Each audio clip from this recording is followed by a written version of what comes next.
Welcome to the Season 3 of the India Energy Hour podcast.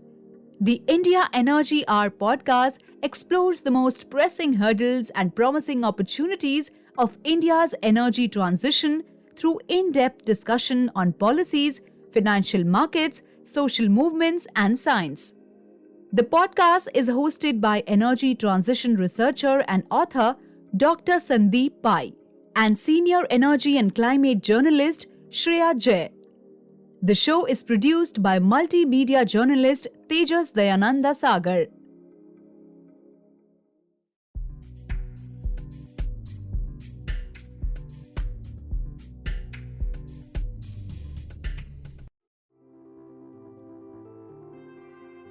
Climate financing in India is crucial for achieving sustainable development and mitigating the impacts of climate change.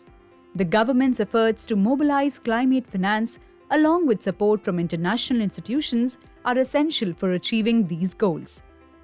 In order to understand the complexities and challenges of financing climate change initiatives in India, including the role of government, private sector, and international institutions, we interviewed Varad Pande, climate finance and investment expert.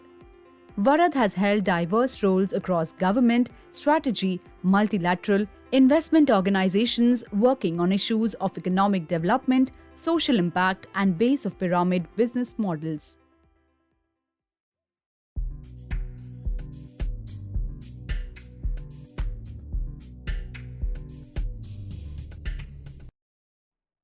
Welcome to the India Energy Hour, Varad. Thank you so much for joining us here today. It's great to have you. And we are going to discuss something very important and very pertinent to India today about climate financing. And you having worked in this area for long, across, from government to institutions to everyone, I think you have a 360-degree view of the issue, as I can say. So thanks again for joining us here today. No, my pleasure and fabulous to be here. I'm an avid listener of your podcast, so it's great to be on the podcast. And thanks for doing this because I know you both have day jobs and this is a passion, so it's even more so. That's very kind of you. Thank you. So as you have heard our podcast, and it's always good to get our listeners as our guests, not to mention your stellar work as well. To let our audience understand what work you have done, where are you from, what did you study, and everything a little bit about you. Can you tell us about your journey? Where are you from? How did you land up in the sector? Why climate finance is so close to your heart? Yeah, thanks, Shreya. So, the origins of my interest in this topic actually go back quite a long way. My family is from the state of Uttarakhand, which, and although like many people from our state, we were a Pravasi or a migrant family. So I grew up early years in Lucknow, Chandigarh, and then mostly in Delhi. But the state, as you know, is a state with great environmental heritage, right? We are 70% plus forest even now. The home of the Chipko movement, the famous movement in the 60s and 70s to save the forests. Much before climate change, I think, was even coined as a term. And the legendary slogan of that movement that we used to hear, "Kya hai jungle ki upkar, mitti, pani aur bayar," that still sort of echoes, I think, in a lot of people's mind. So, that's Uttarakhand.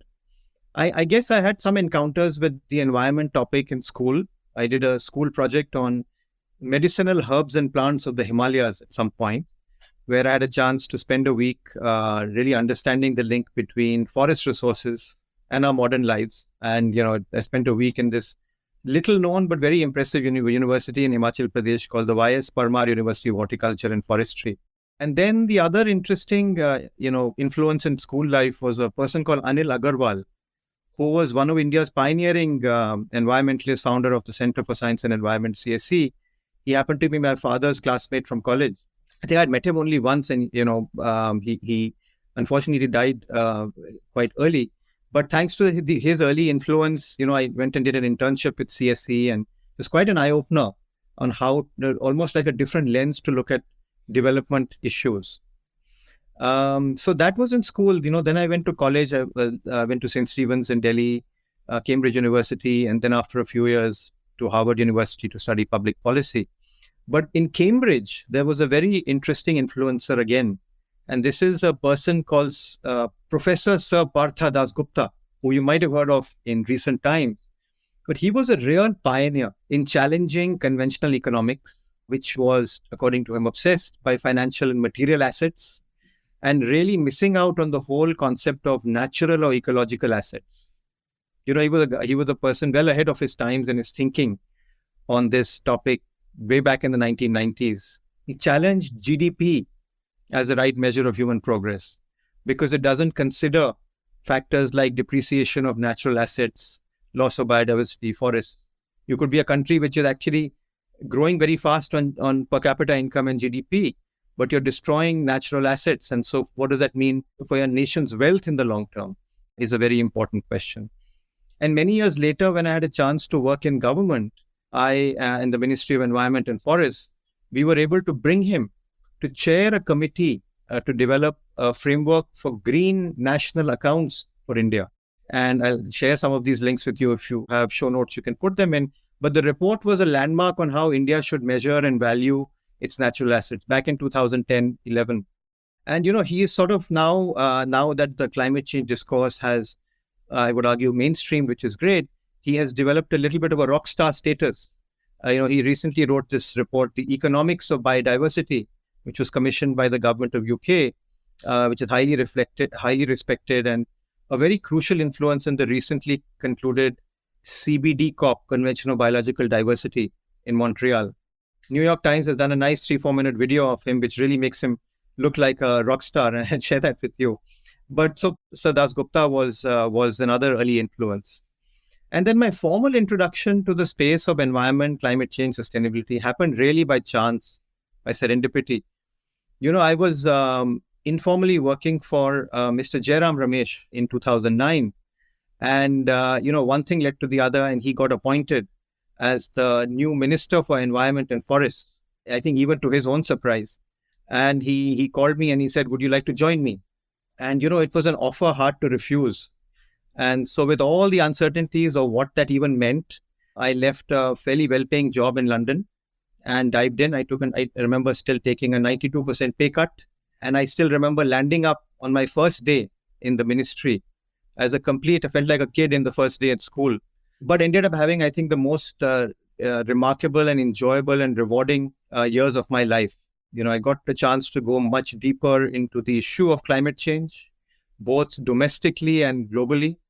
And on the global front, just to give you where we were, this is about 2009-10. So far India's position on the global front had been, look, we haven't caused the problem, so don't ask us to do anything, right? What the journey that started then and which has continued is our whole narrative globally has changed towards, we didn't cause the problem, but we want to be part of the solution. And we can go into that in detail. But that was one big learning for me. And on the domestic front around this time, even talking about low carbon or mitigation was considered like, those are not things we talk about. That's the West's responsibility. So we challenged that a little bit and we set up India's first low carbon expert group under the aegis of the then Planning Commission, headed by Dr. Kirit Parekh, an eminent energy economist in the country. And we brought in about 20 people, both from within government and from outside, best minds on the subject at the time. And it was a real privilege to then learn. For me, that was almost like going back to college and learning from them about how to even think about policy in a low carbon setting. And, after government, some of this has continued. I had the privilege of also being what is called in the UN system a Sherpa, which is essentially an advisor or assistant to Professor Abhijit Banerjee, who, as you know, recently got the Nobel Prize for Economics. But he was on this panel set up by the UN Secretary General in 2013-14 on coming up with the SDGs, the Sustainable Development Goals. I was fortunate that he agreed to my idea if I can help him. And I got sort of quite an inside view on how the SDGs got developed and how environment became a very important lens in that discussion. You'll remember in the old, what were called the MDGs, the Millennium Development Goals, there was no environment and so on. And now, I've been working last few years at Omidyar Network India, an investment firm focused on social impact, where amongst other things, I've helped develop the firm's thesis on investing in climate investing. And, as I was telling you guys earlier, I'm going to shortly be starting out at a global advisory firm to really drive climate and sustainability agenda, especially climate finance and adaptation and resilience, which I argue is often is the stepchild in the global climate discourse, hopefully at a global canvas. So that is sort of a bit of a sketch of how I landed up where I am. Excellent. So, Varad, I just want to pick up on a couple threads that you mentioned here. You said that it's by chance that you got in this space, and I think that I can say for myself, I also got in this space by chance, and probably many of us got in this space by chance. So, since this is such a broad topic, right? It spans. It's such an interdisciplinary. It's such a broad topic. Like you could focus on finance, you could focus on development, you can focus on like emissions. You can go very technical. You could be a social scientist. Like, how did you pick up like themes of climate finance as like a more or now and now adaptation in particular? Like within this broad tent, how did you pick these two similar topics as like your topic of passion? And obviously one can't work on everything under the sun. Climate is so broad. But how did you make that choice? What inspired you, etc.? Yeah, no, I think great question. And I think maybe I'll go back to, your first point, which is that it is a very complex topic. And to me, it is probably the most wicked problem faced by humanity ever, right? In many ways. First, of course, it's an existential threat to humanity. And I think last existential threat was maybe nuclear war or something, right? This one creeps up on you. It's not like a particular event will happen. It's been creeping up on us. And now, of course, thanks to the great work of IPCC and many others, the science is very clear, whether it's heat waves, whether it's extreme weather events, whether it's all this discussion on tipping points that we may hit. We are in a very dangerous situation, right? Second reason why it's a wicked problem, I think, is just it cuts across every sector and every humanity. It's not a vertical, it's not a sector, it's not a domain, right? It affects everything. Bill Gates has this excellent book, How to Avoid a Climate Disaster. And he says it really well, when he says, look, this topic pops up when you make things, when you plug in, when you grow things, when you get around, and when you try to keep warm and cool. So practically everything we do relates almost directly to climate change, right? So we're trying to change not just a section of the economy or society. We need to retool our entire way of life across everything we do, right? And then we have this problem of the tragedy of the commons, right? Which is mitigating climate change is a global public good, that in the sense that the benefits of mitigation flow to everyone, but the costs flow to the person who is actually doing something about it. So the incentive is there to do the least you can to free ride on the actions of others. And so we're getting a suboptimal sort of action. So that's at the highest level, right? I think the two spaces you talk about, climate finance, I've been very, very intrigued by, because really all the analysis I've seen in the last few years suggests that this is almost like the root of the problem. That we are, and Janet Yellen, the US Treasury Secretary, used a phrase which I think captured it really well. She says the funding needs for climate change are in trillions. And we have so far been talking and working in billions, right? So we are an order of magnitude away from the kind of climate finance unlock we need. All the analysis I've seen says we need something like $3 to $5 trillion a year, every year from now until 2050, for us to have a chance to reach the net zero target by 2050 and so on. And currently we are spending 20% of it. 600 to 700 billion is the estimate. So we are off by a factor of 5 of what we need, right? And unless we find a way to solve for this problem, we are not going to solve the problem of climate change. It's a fundamental problem. The other aspect of climate finance problem, which is fascinating, I think, is that, one, of course, there is this big gap of overall pot of money, not enough money. But whatever is also going in is only going into a few spaces.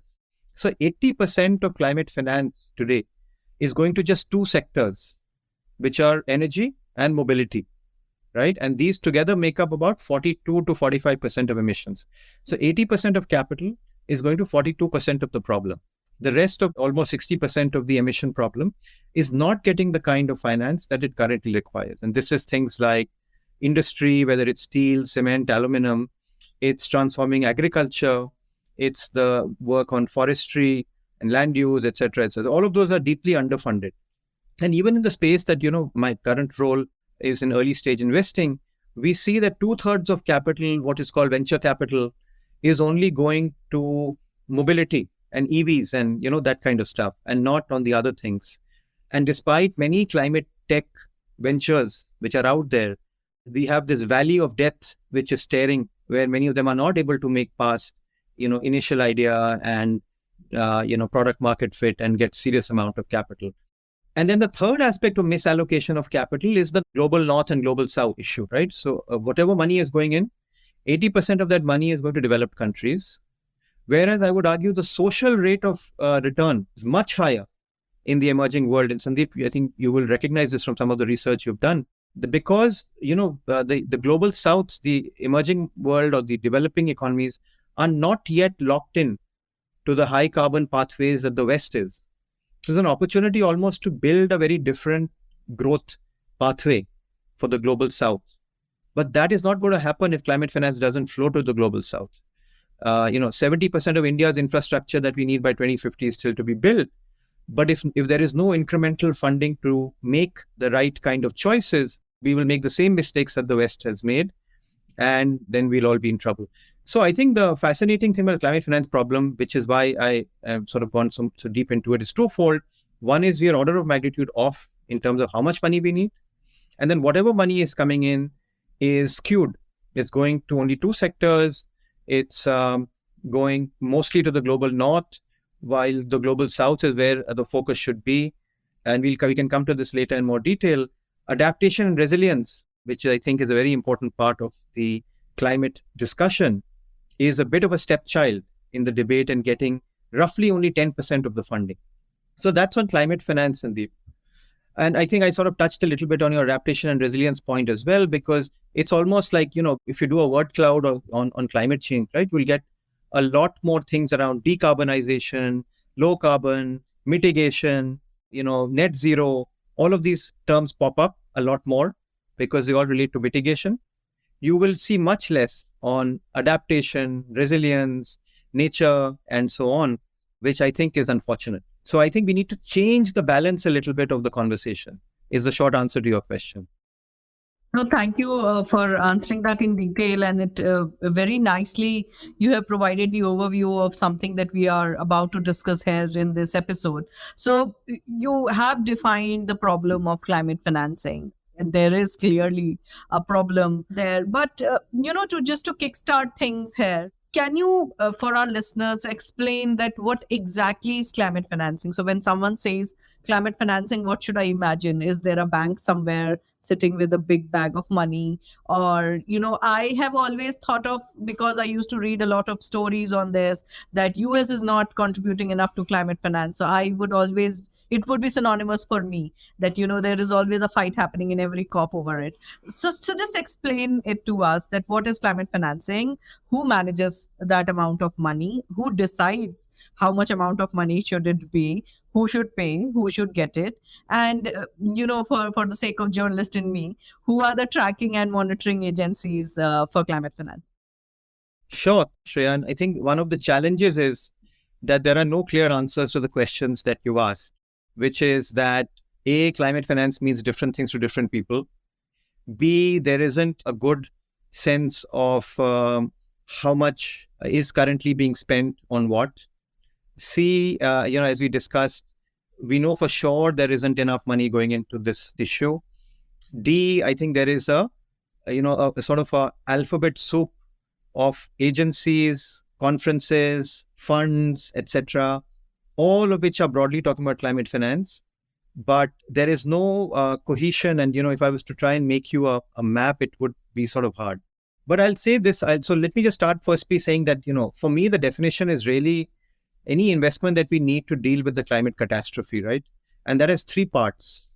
One is we need to prevent the worst effects of climate change from happening, prevention.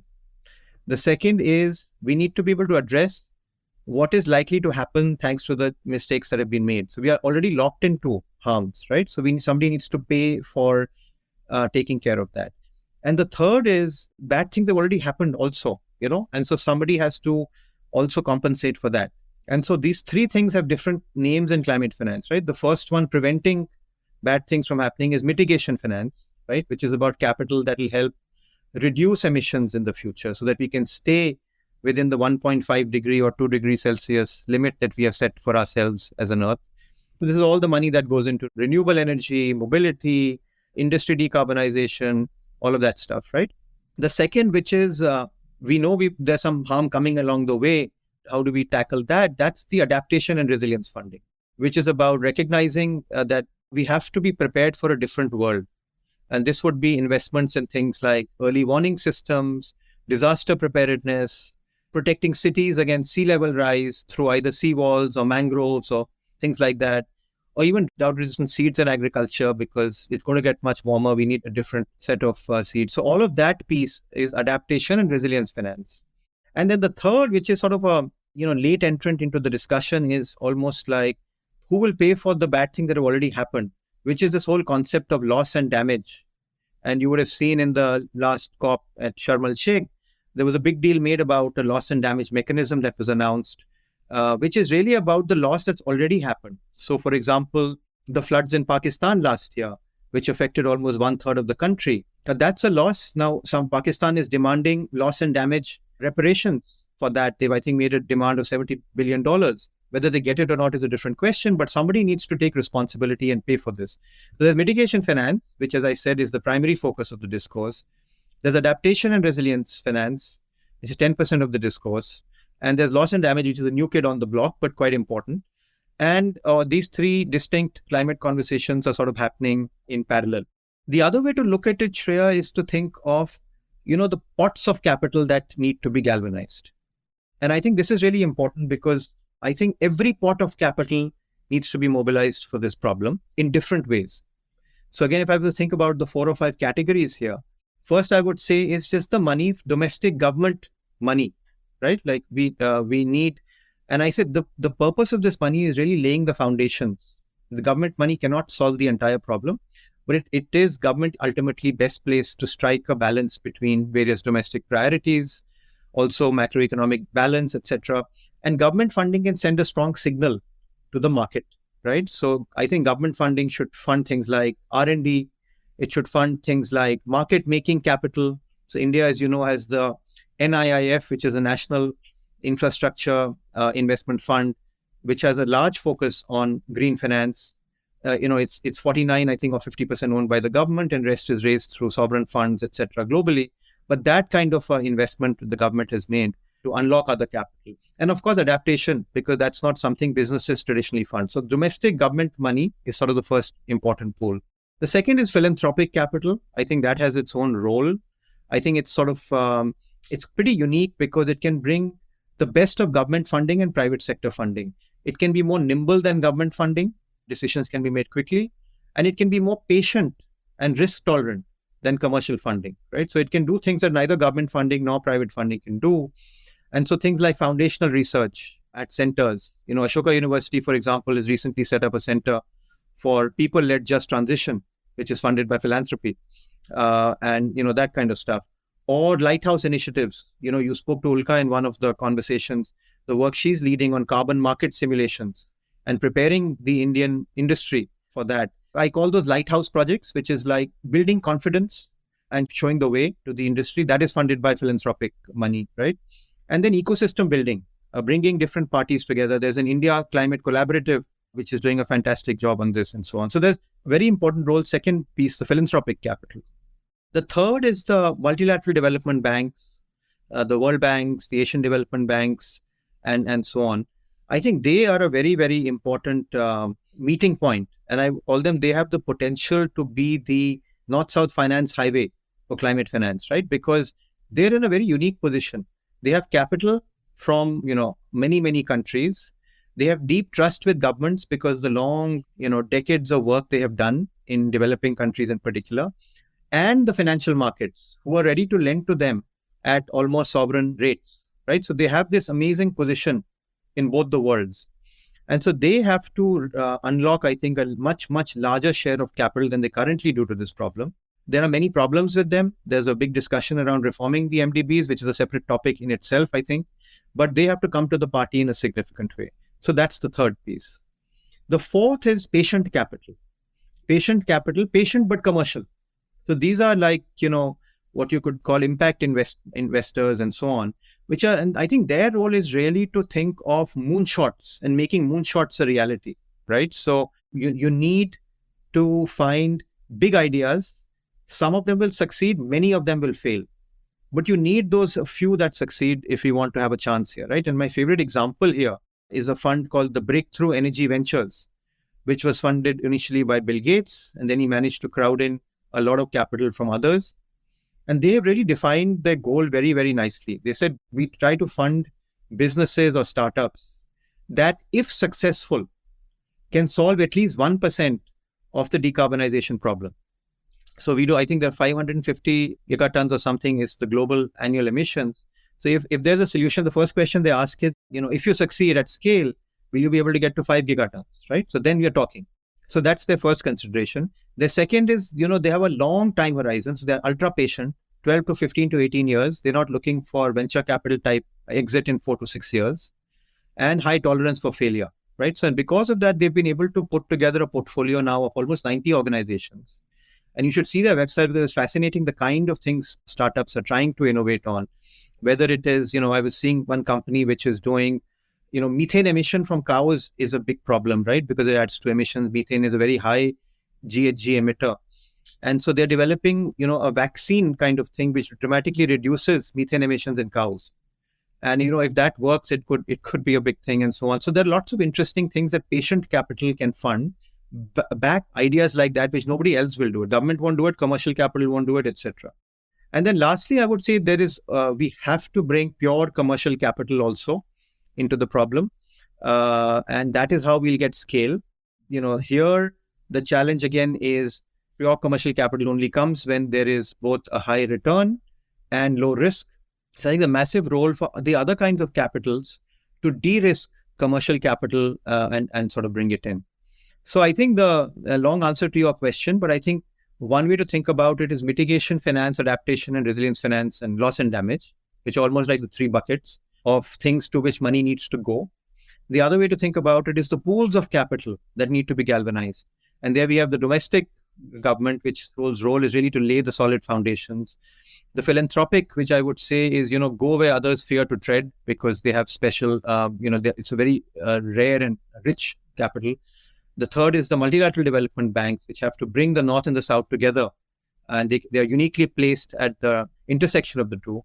The fourth is patient capital, which is try to make climate moonshots a reality.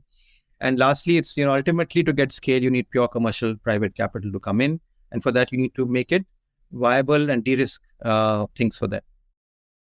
Wonderful.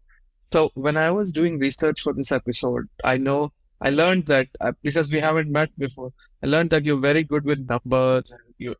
And I can see in the first 20 minutes of this conversation, you're very good at remembering numbers and, the quotes and stuff. So on that note, let me ask you a question about, could you estimate? I know that there's millions of studies out there in the public about the estimates and, they use different methodologies, but because you have done so much work, can you provide some estimates of how much money is required pulling in from all these different buckets, especially for global South countries? And if you can separate them out for mitigation and adaptation and maybe loss and damage, the new child in the town, that would be great. And then, so that's the first question. But the second is, if you can specifically talk about India, because this podcast is about India. So yeah, the larger numbers for the global South and then for India under each bucket, if possible. Sure. So, let's start with the global. As you said, there are lots of studies on this, right? And what I've seen about 10, 15 good credible studies. But really where I think we are is something between $3 to $5 trillion a year between now and 2050 is what we need. And about 20 to 25% of this would be adaptation, rest would be mitigation. I'm not counting loss and damage for now. I don't think there have been any real estimates of the need there. It's more a conceptual discussion at this point. A little bit of money has been put in, but it's much more to be done there. But we need $3 to $4 to $5 trillion a year at the global level. The Global South, the estimates I've seen, and there's a very good report by Nick Stern and a Global Commission on Climate Finance recently, which I think has done some stellar work in this direction, is something in the range of $1 to $2 trillion a year. And where are we on this? We're at about $150 billion a year currently. So we're at 10 to 15% of where we need to be for the global south. And then India, I think there are fewer studies, but I think there's a study by the Climate Policy Initiative and Shakti Foundation. I think their numbers were something in the range of India needs $170 billion of incremental capital a year. And we are at about 40 to 50. So we're at 25% of where we should be. So those are sort of the headline numbers, right? And of course, like these numbers, so many zeros at one point, it just stops making sense to what does this even mean kind of thing.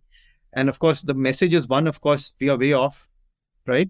And we never mobilize this kind of capital for any one topic, any one issue in our history. At the same time, there's another way to look at it, which is to say, is it really that much money? So, in the Das Gupta review that I mentioned to you, he has estimated that we have nature distorting subsidies already in our system, equivalent to $4 to $6 trillion a year. So can we not just redirect the nature distorting subsidies to pay for the climate change problem? I know it's not that straightforward, but I'm just giving you an order of magnitude sense of the fact that we often don't consider that we do spend a lot of money on other things, which are actually not that great.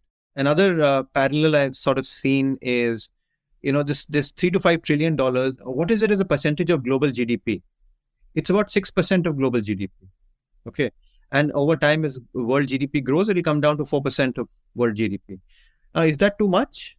And somebody offered this amazing reference point, which I thought is quite interesting, that during the Cold War, the US used to spend 11% of GDP on defense, even as late as the early 1980s, right? And here we are asking for 6% of GDP. So, it all depends on what benchmark you have in mind. The third way to say, Nick Stern in his one of his podcasts was saying that, it's actually, if you see the rich countries, average per capita income, $40,000 per person. All we are asking is, can you write a check every year of $700 to solve this problem and direct it to the global south? Now, when you put it that way, not that much money. If you're earning $40,000 and you're asking you to sign a check of $700, it's not that much money. But of course, all of this ignores the, geopolitics, the lived reality, all of these things. But the point I'm trying to make is these numbers may seem large and almost seem like unsurmountable at some level. However, if you see it in a somewhat different context and you juxtapose it to the kind of problem we are trying to solve, which is existential, then maybe we should give it a good shot to mobilize it. I'll ask a quick follow-up before, I will pass the mic back to Shreya. Have you seen the breakup of like the financial flows? Like how much, a philanthropy, like even a global philanthropy, we are really talking some billions, right? Like I don't think there's enough philanthropy money to raise like in the orders of trillions okay. Now governments, it depends on which government, but they can raise some money. But so at the end of the day, it's your fifth bucket, which is the private commercial capital. Do you think that needs to fill the much larger gap, or do you think the other four buckets are capable enough to cover like a major portion? If you have any thoughts on that. I have a thought on that, which is that the answer is an unequivocal yes. Unless you get the private commercial capital to really cover the majority of what we need, we will not do anything. Philanthropy, as you said, like it's a very nascent conversation. In fact, I think there's some number that only 2% of global philanthropy today goes to climate-related things. And, India has some pioneering philanthropists who are thinking in this direction, like Rohini Nilekani has a fabulous portfolio on conservation and climate change. Rainmatter Foundation, which is the Zeroda Kamath brothers, they have funded it, which is doing some really good work here, and so on. But in general, it's not like a philanthropic priority. Of course, that needs to change.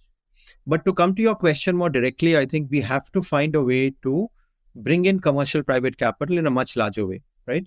The governments are stepping up, but fiscal constraints, competing priorities, it's not going to happen, right? And we know that there was this number which was floated a long time back of $100 billion. You would have heard this in many of your podcasts. It was agreed in 2009 in the Copenhagen Climate COP that 100 billion should flow from the global north to the global south every year. And we're in 2023 and it's still not reached anywhere near 100 billion, right? So it's unfortunate, but it's the reality. We have to accept it. And we have to do everything to get the governments of the global north to pitch in more, but that's not going to solve the problem. What would it take for private capital to come in a big way is the question, right? And I think there's a lot of thinking on this to say that really it's about bringing down the perceived risk premium of investing in climate solutions, and especially in the global south, right? Because global capital is wary of risk, and risk adjusted return is what you're looking for. And so this whole conversation around blended capital has become quite widespread these days. Again, a lot of talk. I think we need to do a lot more, but the idea is straightforward. The idea is, can you bring together, a layer of concessional or public capital and, some guarantees perhaps that give comfort to a private investor to come in, that in, financial terms reduces the risk premium of an investment and makes that investment viable, right? So, the Economist 2 weeks back had this very nice example that, creating a solar farm today in cloudy Germany needs a 7% return to be viable for a private investor, compared with 28% in sunny Egypt. So this is like, it's such a dichotomy, but it's true. And that's because of the high risk premium of the Egypt as compared to a Germany. So if in this example, if public or concessional capital could come in and provide a guarantee, say, to cover for loss in case certain events happen, for example, payment defaults by the government, or some regulatory risks like power purchase agreements not being honored, right? Or some other political event in the country, then that would dramatically reduce the risk premium of this project. And then the cost of capital can come down and that project could become viable, right? So this is the big idea, I think, this whole idea that we need catalytic or blended capital models to become a reality at very large scales. And that's why I keep coming back to the role of the multilateral development banks, because they sit at this crossroads between the global south and the global north. They can really unlock blended capital in a big way. The World Bank Group has an entity called MIGA, which is the Multilateral Investment Guarantee Agency, which is, I would say one entity which is punched below its weight in the international development ecosystem of the last 30, 40 years. But their job is to give guarantees to make investments in the global south viable. And I think in the era of climate change, the role of organizations like MIGA needs to be revisited, needs to be scaled up in a dramatically higher way, so that blended finance models can happen, and the large amounts of commercial capital that we have no choice but to unlock can actually be done. Very interesting points there, Varad. Thank you for explaining it in that manner. When you say $100 billion, the one thing that comes to mind is the fights that keep happening between the countries. Every COP, we see a section of countries which are typically the global south raising noise over the global north not meeting this particular target. And then there are several other targets. There's 100 billion. Then last year there was a loss and damage fund, and there's several funds out there. Before we get into how to address this, how much money is there, where it should go, why is this over the years become more contentious rather than solving itself? This, as you mentioned, this particular 100 billion target was formed in 2009, and since then they have just kept missing the target, and the problem has only aggravated. What is the geopolitics involved here in these discussions, which has made this very simple issue of money given by the polluter to the low developing or poor nations? Can you explain the nitty-gritties out there? Sure. So look, if you go back to the climate negotiations, and really the anchor of this tension is, as you said, the polluter pays principle, so to speak, which is, remember that the problem of climate change is a problem that began to accelerate after the Industrial Revolution, because that's when carbon emissions really took off. And it was the West that, or the global North or West, how you want to define it, has really benefited from, a high emissions growth path that we have seen over the last 150 years, right? So there's this whole discussion on climate justice in the global, which I have great empathy for. I think it's a legitimate demand of developing countries for two reasons. One, because the GHG gases is a stock problem. It's not a flow problem, right? So it's actually how much emissions have happened since 1850, roughly when industrial aviation started. That is the problem. It's not that India's emission today is X. It is what is India's cumulative emission relative to America's cumulative emissions, right? So we have a fixed carbon budget, essentially. Most of it is now being used up. And now the global north is asking the global south, let's share whatever is remaining. Okay, if you wanted to share whatever is remaining, then you have to compensate us for something, right? So that's sort of the argument. The other is the per capita emissions argument, which India uses a lot in the global negotiation, which is to say that, okay, India is probably the third or fourth largest emitter today, but on a per capita basis, we are still one of the lowest in the world. I think we're something like 2.7 tons per capita. China is 10. I think the US is 16 or 17. So look, if you truly believe that every individual has an equal right to development, and then you should be considering the per capita principle. That's the argument we've been making, right? With mixed success. And because of these strong arguments and good early negotiators of the developing countries, the principle of common but differentiated responsibility, CBDR, was enshrined in the climate change negotiations. But the reality has been, this has been a very difficult principle to operationalize, right? And we have struggled, and that's why in every COP we have the situation that you described, right now. I guess so that continues to be, so that's a traditional problem, why there is a lot of tension. And then what's happened, obviously, because the carbon space is getting more and more used up, because all the science is now showing that the window for action is closing, the tension, it's like a pressure cooker which continues to build up, and the tension keeps ratcheting up in every COP, etc. And then there are the more recent dimensions of geopolitics, which we should not ignore. We know about the US versus China thing in many other contexts, but it plays out in the climate world as well in many ways, right? Like I think you guys had an episode on rare earth metals or something.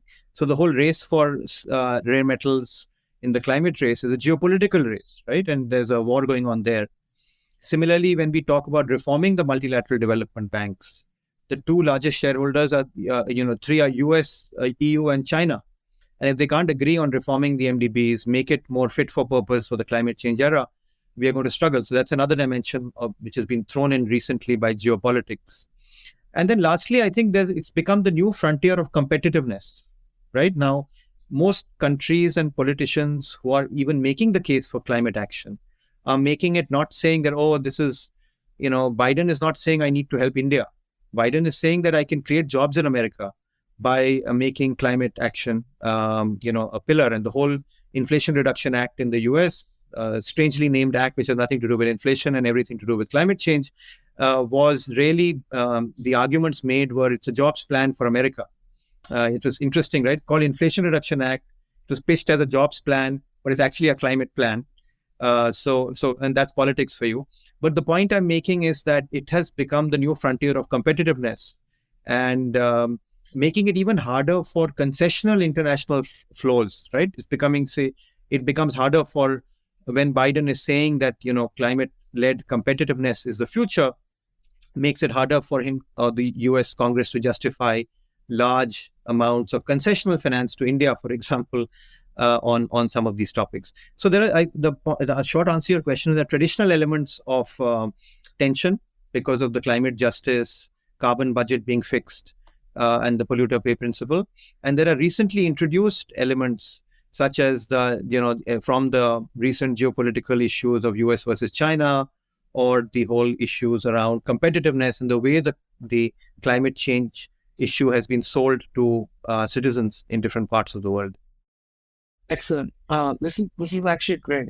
I just want to pull you back to one very specific topic, which is like, the more I think about climate finance, even from a commercial capital, I think that's where the big challenge is. That you have made it very clear, and from my past experience also, I can say, because the others are moving in that direction, but the scale of commercial capital needed, we really need some big steps.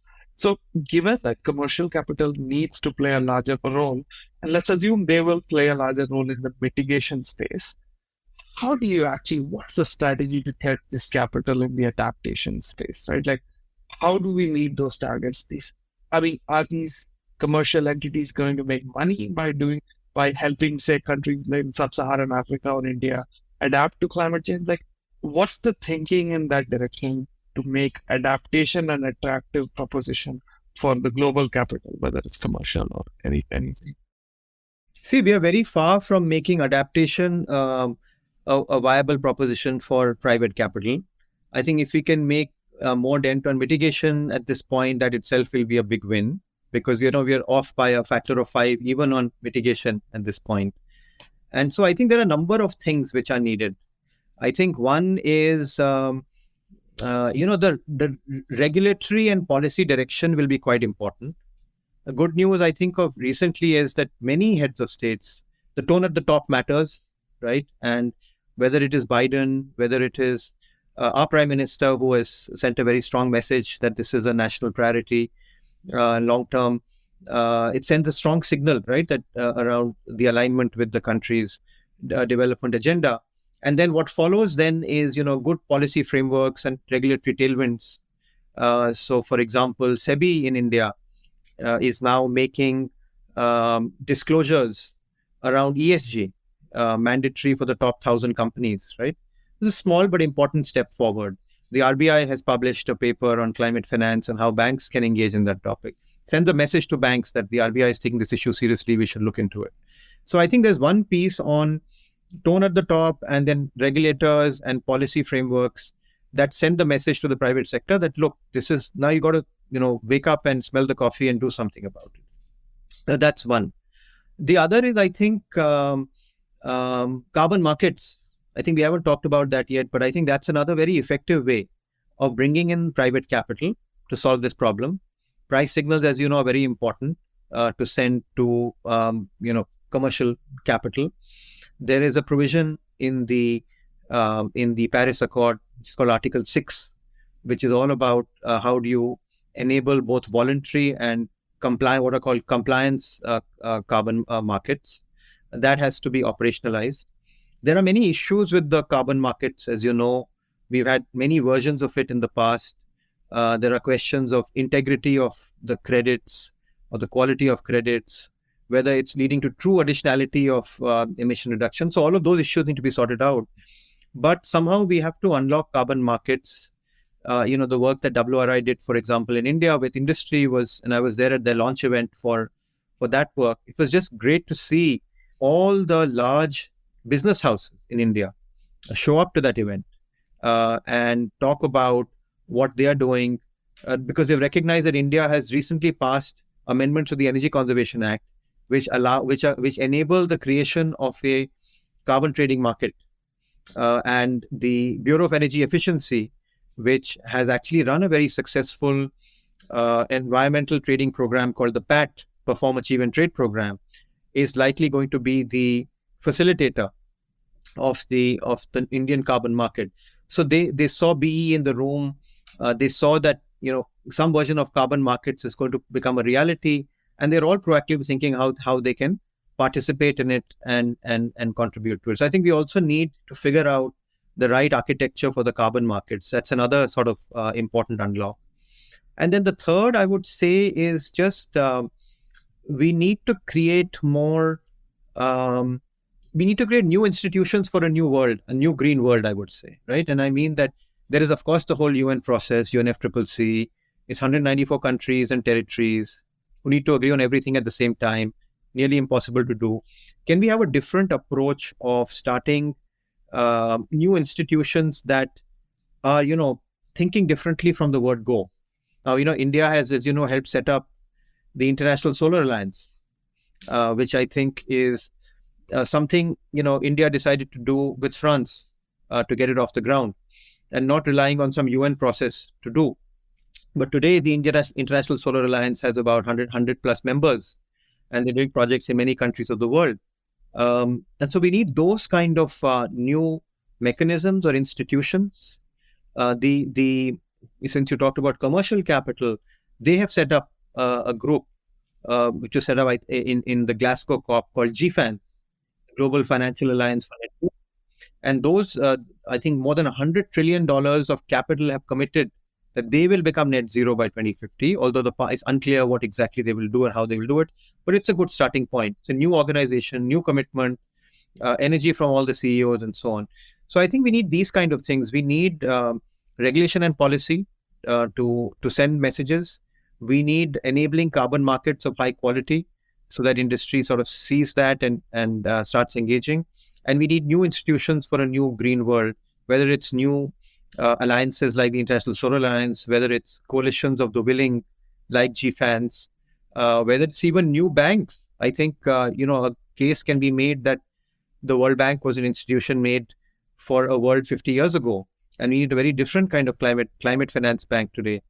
So I think these are the kind of things we need to unlock commercial capital for this problem. That's great to know. So many solutions available across. Let me now place India in this conversation. Over these years, India's own stand has evolved, I must say, if not changed, on the climate platform. As is what I meant to say, that on the broad global climate financing platform, India's stand has evolved over the years. We have been more demanding. Our demands are clear. More targets are much more aggressive.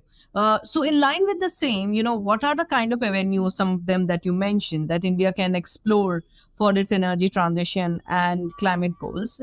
And if I may add, a second part to the question is that lately we have seen India expressing that there should be much more reliance on itself for funding its own needs rather than on developed world, because they keep missing their targets and promises. Not only that, India has also expressed support to the poorer nations. And you talked about some of the coalitions. ISA is being one. Then there is one for disaster resilience infrastructure, something that India is spearheading. So with this ever-evolving leadership of India in this space of global south, what are the avenues that India has for itself, and what are the avenues that it can create for others? Yeah. No, great question. And, I'd like to start by first saying that, there's still this debate on, hey, why should we do something? It's less today than it was 10 years ago. But I think the important point to note is that India needs to do something here for its own sake. I think India has very unique vulnerabilities to climate change. We all know about the sea level rise, which is, almost like a foregone conclusion of climate change. India has a 7,000 kilometer coastline, right? And we have already seen almost a third of our coast erode over the last few decades. And so, we have lots of people living in our coast. So that's one. The second is the melting glaciers. I don't want to tell you, but, 2/3 of the Himalayan glaciers could disappear by 2100. What that means for agriculture, for livelihood, security of, 2 billion people who live on then dependent on the rivers that originate from the Himalayas is a huge question, right? The third is, of course, the disrupting monsoons. I think there's a lot of evidence now that monsoons are being disrupted. We are still largely a rain-fed country. And, as they get more and more erratic, we are going to have higher and higher issues around this. So we have our own very, very unique vulnerabilities, and we need to act for not just for the world, but for our own sake, I think is important to emphasize. The second is, I think, so that's more a threat reason. We are under threat reason, right? But there's also an opportunity piece for India. It's often said that we have missed the manufacturing bus that China had, so many years back and so on. But can we become a leader in some aspects of climate solutions? We have already demonstrated great leadership. We are the third largest now installed capacity of solar in the world, and maybe could even go further up in the rankings. We have demonstrated our ability to at least make some bold calls in this, right? And here there's an opportunity around competitiveness. There's an opportunity around green jobs of the future, given how important the jobs question is in our country. So can we convert this thread almost into an opportunity? Is the second reason I think we should be really owning this and being much more proactive about this than anybody else. And to be fair, I think we have done that over the last 10 years, and we have taken this from, not we don't do anything about this to we will do more than our fair share. And we have had a paradigm shift, I think, in terms of how we have looked at this issue, which is fantastic. And I think we should bargain hard for our fair share from the global pool of resources. At the same time, we should not rely on it, and we should proactively do what we need to do for our own sake, because it's an opportunity for us, right? And I go back to those different pools of capital that I described earlier. Those are all available to us. We're a very blessed country in the sense that we are a large economy, so a lot of investors see scale. We are also not seen as a least developed country or a fragile economy. So there is increasing confidence in us as a market. So I think if we have the right combination of, the regulations, the policies, the carbon markets, the institutions that we talked about, I think we are in a good position to attract the kind of capital that we need, both domestic and international, for this problem. I also wanted to briefly touch upon your question on India's is not just now next stage. So the first stage was we need to do something for our own sake, and we'll do something. The next is what kind of global leadership can we show, right? And you mentioned already ISA, CDRI initiatives that we started, also looking to fund, I think, a lot of lesser developed countries around this, which is great. But I also think our current leadership at the G20 is a great opportunity for us to show global leadership here. It's not an accident that we have one Earth as part of our G20 motto and not one world, which I think was a very clever choice. We have also seeded environment and climate change as an important issue of India's G20 leadership. The Prime Minister wrote an op-ed on this as well. And again, we have a unique, because we sit at this crossroad, I think, of the classic developing countries and the classic developed countries. We have an opportunity to almost break the deadlock on many things, right? And as you all might know, it's an interesting point because there's a troika of large developing countries who will have G20 leadership. So it was Indonesia before us, now it's us, and then it'll be Brazil. So we could almost do things together so that things don't die in one country's leadership. And on climate finance in particular, I think G20 is a very important arena.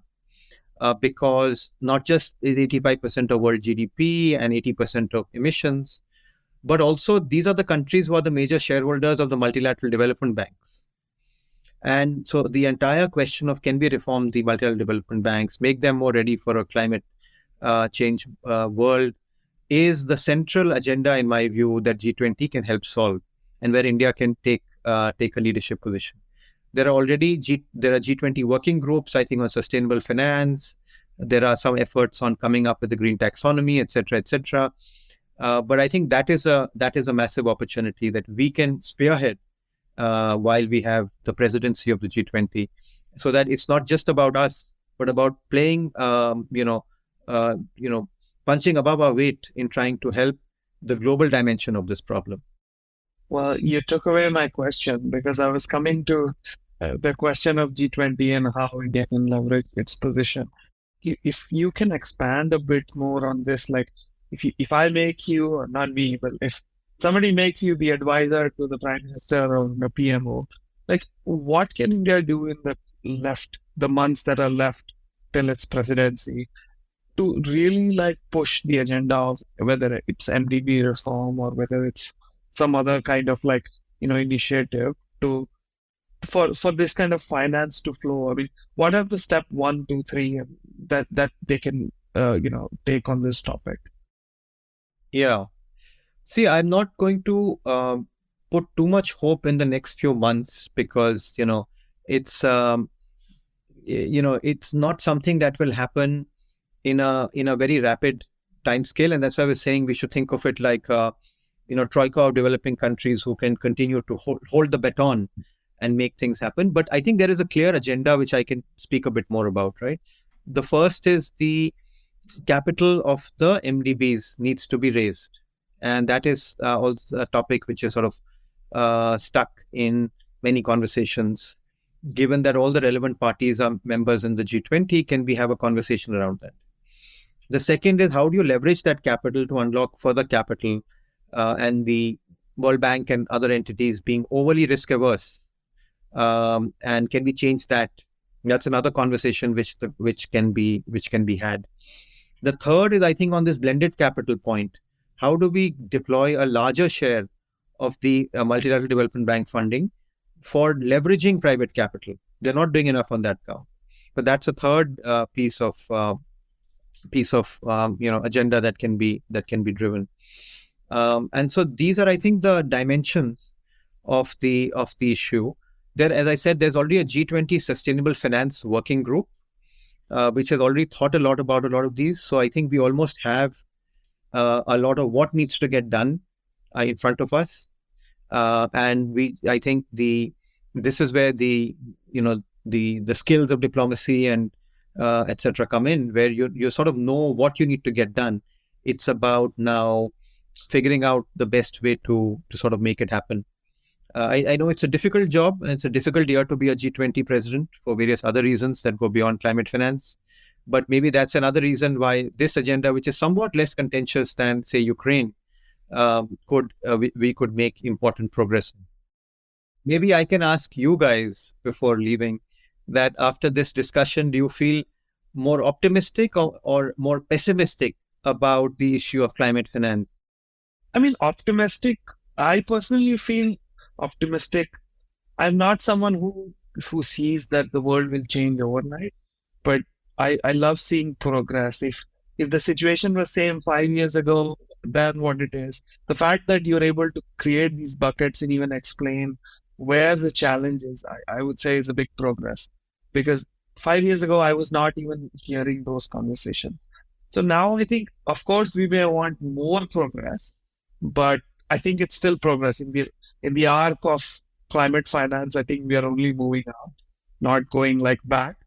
But yeah, I think the question is, how do you really like accelerate rather than plunge? But that's my assessment of overall climate action. Right, things are moving, but not fast enough. But it's not the same as what it was 10 years ago. So yeah, that's me. I think good that this dialogue has started here in the country, and as we were discussing, the whole how this country is evolving in terms of discussion on climate finance, in its own role, rather, for that matter. So I think it's a good starting point for this country that is now so aggressive in its own demands for money. So it's good that it's, we'll see in what direction it goes. You are in the right position to keep us informed on that. So please keep doing that. No, great. Thank you. I think I always feel this topic is such that you can go away feeling that either it's a winter of despair or a spring of hope, or both, right? Like in the same conversation. And I think, progress is, of course, being made on so many fronts, which is energizing. The question is, will we be able to do it fast enough, given that we're also hurling towards, really bad outcomes very soon? So I think that's really the question before us. I think, Varad, I'm still too young to feel pessimistic. Maybe if I was 20 years older, I would be like, nothing will happen. But, I still have that energy to drive, to push the agenda. So we need that optimism. Yeah, we need the optimism. Otherwise, we'll get nowhere. Well, but this is really fascinating. Thank you so much. I think I am confident that many people who don't think of climate finance daily will benefit a lot. Fantastic. No, great to have met you guys, and look forward to being in touch. Thank you for listening to the India Energy Hour. Subscribe to this channel to never miss an update. To drop us a feedback, visit our website or write to us at theindiaenergyhour@gmail.com. We are on Twitter. You can follow at TIEH_podcast and get in touch with the two hosts at Shreya_Jay and at Sandeep Pai with a double I.